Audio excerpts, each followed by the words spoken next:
ngàyនេះចង់និយាយដោះស្រាយពីចម្ងល់បងប្អូនខ្លះគាត់សួរថាតើឈើនឹងមេស៊ីអត់ហើយ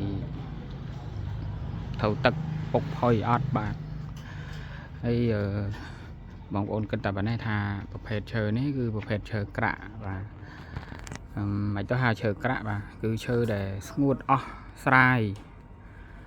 ហើយបើឈើនេះគឺប្រភេទឈើក្រាក់ដូចគល់បងអញ្ចឹងណាដែលវាដួលតាមព្រៃដែលវាជារួមប្រភេទឈើងាប់ដួលតាមព្រៃវាស្ងួតអស់អញ្ចឹងបើប្រភេទឈើខ្លះដែលវាមេស៊ីគឺមេវាស៊ីអស់ហើយអត់នៅសល់ទេបើមិនអញ្ចឹងទេក៏ភ្លើងវាឆេះអស់ដែរបាទអញ្ចឹងប្រភេទឈើក្រាក់គឺយើងសំដៅអញ្ចឹងឯងគាត់ថាក្រាក់ប្រភេទក្រាក់ដើមអីអញ្ចឹងណាហើយក្រាក់ដែលសល់ពីភ្លើងឆេះហ្នឹងគឺมันមានច្រើនទេមានតែផ្ចឹកសក្រំកកោះ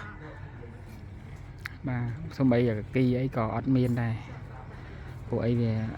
ភ្លើងឆេះអស់តាមព្រៃបើមិនអញ្ចឹងទេប្រភេទឈើបណិតអីក៏គេប្រមូលអស់អញ្ចឹង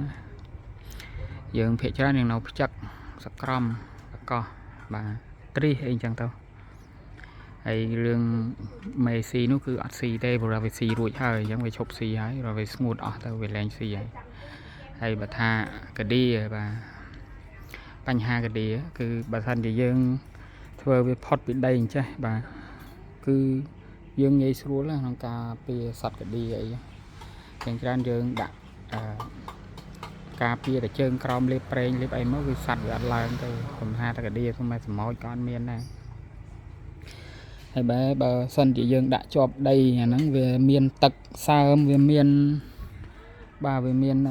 កតិចកទីអីច្រើនទៅវាអាចកាឌីវាពូនទៅវាស៊ីតិចម្ដងចឹងដែរបាទយើងមើលតាទូខោអាវតុកទូសម្ភារៈទាំង5រឹមដែលដាក់ក្នុងផ្ទះឃើញកាឌីស៊ីណាបងប្អូនចាំសង្កេតមើលតើស៊ីប្រភេទទូមិនបាទបើសិនជាទូដាច់មានជើងផុតពីការ៉ូអញ្ចឹង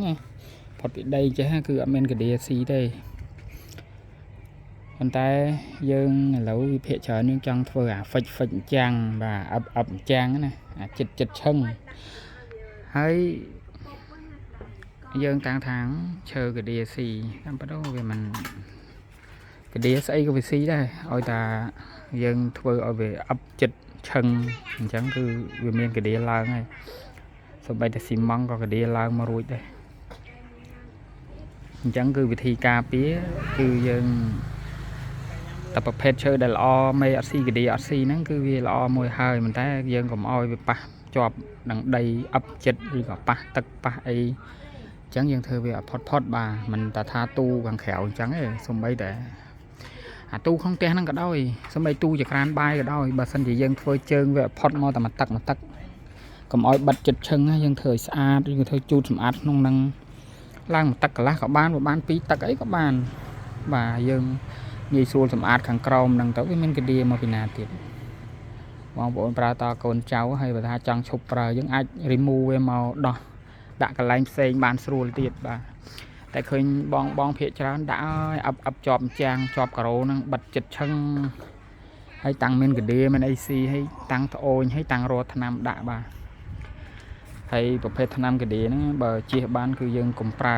ព្រោះវាមានសារធាតុពុលខ្លាំងបាញ់ចូលក្នុងការ៉ូក្នុងអីយើងហ្នឹងក៏មិនល្អដែរ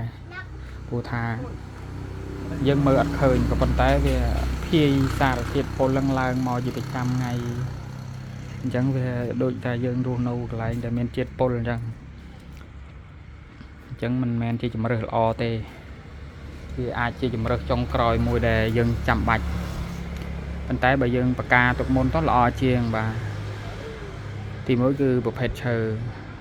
ដែលស្ងួតល្អហើយយើងធ្វើវាផុតពីដីបាទហ្នឹងគឺសុវត្ថិភាពហើយដូចឈើក្រាក់អីនេះធ្វើអីក៏បានដែរអត់វាមិនមានមេស៊ីមេអីទៀតទេព្រោះវាស៊ីហើយនេះបងប្អូនវិញតាឈើតែស្ងួតមេឈប់ស៊ីហើយបើស៊ីគឺស៊ីប្រភេទឈើសើមវាស៊ីទៅវាឈ្ងុយក្លិនជ័រក្លិនអីឈើអញ្ចឹងណាទៅវាស៊ីអញ្ចឹងយើងឈើមុននឹងយកមកធ្វើសង្ហារឹមយើងត្រូវធ្វើមិនសម្ងួតវាឲ្យស្អាតសិនមិនដាក់ទៅវាមេអត់ស៊ីបាទបើថាឈើស្ងួតទេមិនបាច់ប្រើទេ mạch bị nhạt tây hà chờ mấy năm sân tàu rồi có sầm ngút men mà lo sầm ngút ấy can tay lo tít và mình chân tâyยังchơi rồi chơi ngút hai sạch chơi cạ ba hai ấy ọt men panh hai tê hay mùi tiết về ọt men panh hai pre ấy to từ tiết á pu thà chơi sầm nơm cầm rạch sầm nơm bao vía về xóm sọp chỉ mùi năng bả giá cả hàng cao hơi dây chẳng cứ về ọt đi rùm tiết tê